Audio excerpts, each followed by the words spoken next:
People who metal detect, what's the coolest thing you've found? My buddy and I set out to find an old gold mining camp. We followed the maps and were in the right place when we discovered that the town was actually on the other side of a canyon.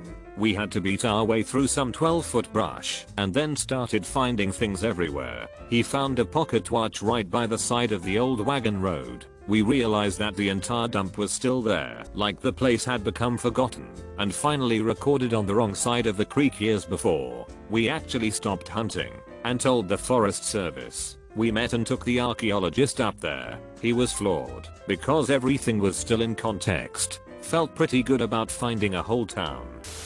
I went with a friend who's big into his detecting to see what he gets up to. We spent a solid 6 hours in this one field which he was adamant used to have a Roman farmhouse. Just before we were going to give up for the day, and to be clear we had found the odd Roman coin which was really cool in itself. We stumbled across what seemed to be really big. Anyway, long story short, we dug down and found a selection of Roman agricultural tools set out in a relatively neat formation.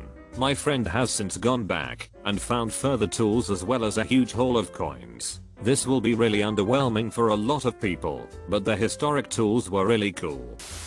15 years ago, me and my siblings found a bomb from World War II in the Belgian Ardennes, using a $30 toy metal detector. I remember walking off-road in the woods for hours, until we found a spot that looked like nobody has been there in ages. We quickly found a couple of bullets, and while I was inspecting the bullets, my younger brother age 9 saw something sticking out of the dirt. At first, we thought it was a rusty metal can, but when he pulled it out, it took us a moment to realize that he was holding a bomb. We didn't know whether it was still intact, so I instructed him to slowly put it down in a way that it could not roll off the hill and hit something. We didn't have any mobile phones, so we rushed to the nearest road which we followed to get to a village to get help. We marked the trees so we would remember where we had hidden the bomb. When we arrived at the village, we explained what happened. Luckily, they believed our story and called the local police. When he arrived, we couldn't understand a word he said.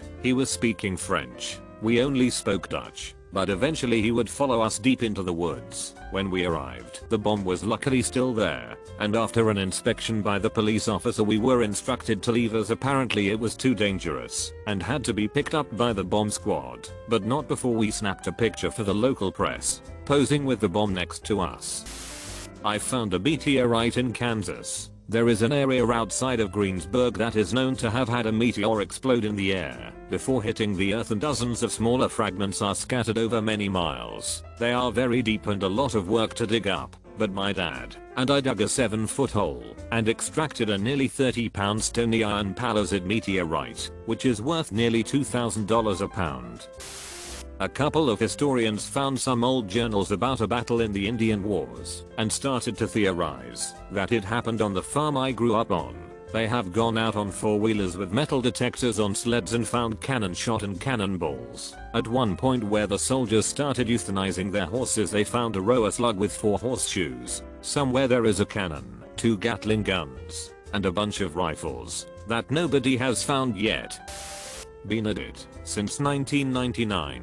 I found a lot of stuff, so what would be the coolest find would be subjective. I found a few gold rings, silver jewelry, silver coins, Civil War bullets including a couple of possible bite bullets, and 1 Union cavalry button. Top finds would be several silver half dollars, walking liberties from the 1940s and Ben Franklins from the 1950s. My oldest coin find, an 1853 seated Liberty dime. My only seated Liberty quarter, 1877.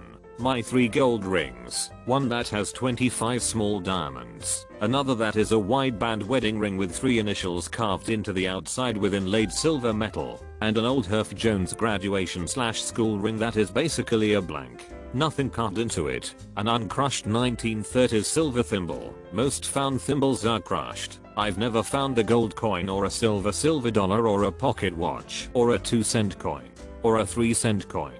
I live in Missouri, so finds for the area will not be as old as say in the New England states. I do know one guy who found an 1801 large cent in Kansas. I found nearly every kind of coin from the 1850s to present day. Barbers, wheaters, seateds, Indian heads, standing liberties, etc., etc. Only exceptions would be gold coins and silver dollars and some half dollars. I've posted some pics in my past Amazon and other posts, so if you search my name and metal detecting or metal detector on Reddit you will find them.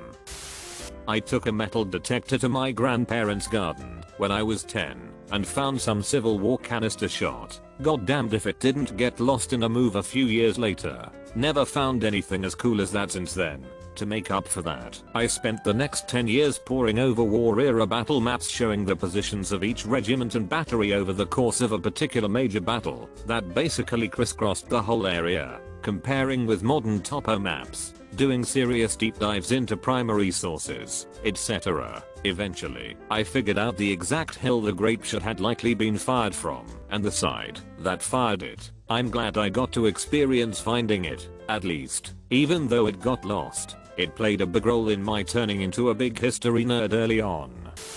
My brother was detecting just downstream from a popular swimming hole on the American River in California a couple of years ago, looking for dropped watches, phones, GoPros, etc. Got a hit, flipped a rock, and found an 11.5 ounce gold nugget underneath. Miners tore the hell out of those rivers back in the 1849 gold rush, and amateurs have been panning it ever since. So it was pretty freaking incredible to find something that big.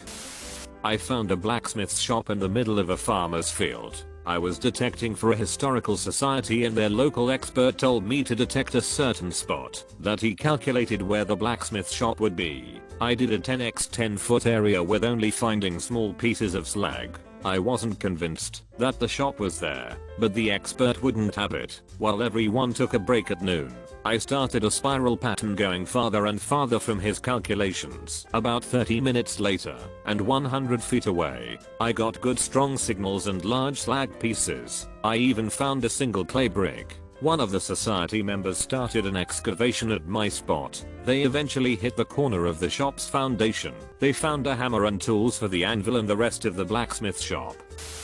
Usually just found loose change people lost at the beach. However, I did have to go find a diamond ring once. Wife of a friend who was currently deployed claims she lost it while at the beach with her girlfriends. It took me a day, but I was able to find it. She was appreciative. It wasn't until he got back that I found out that she lost it because she was taking it off while dating other men.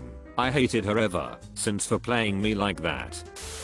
Bit of a cheaters was working a site on a uni course in northern England. Discovered the end of a Roman dagger and a relatively intact boot replete with nails. Also found a beautiful fragment of a glass bangle. Beautiful turquoise blue glass with a bright yellow wave pattern painted on it. Fellow student found and urn full of silver coins. Jammy jit. Never found her anything valuable. Once found a darts trophy medal on top of a mountain. For some reason, coolest thing I found was a bunch of various sized old nails from the 1700s. They looked like small railway spikes and ranged from 2 inches long to 6 inches long. After some research I discovered that they were used to build large wooden frames and as hooks to treat and stretch out wool by sheep farmers in the mountains. This is South Wales, not worth anything, but a fascinating glimpse into a life, people and history of my local area. I was detecting on a beach and a desperate South African man approached and told me he had lost his necklace his mother, now deceased, had given him when he was young. His friend had wrapped it in a towel and gone swimming, then upon returning, flicked the sand out of the towel with the necklace in it. He had to go home for the day, but I searched where he told me he was sitting. 15 minutes later, my metal detector went absolutely nuts for this beautiful silver chain. I said to him that had he not asked me to look for him, I would have definitely found it later that night long, after he had left with no way of contacting him. Crazy how life works like that.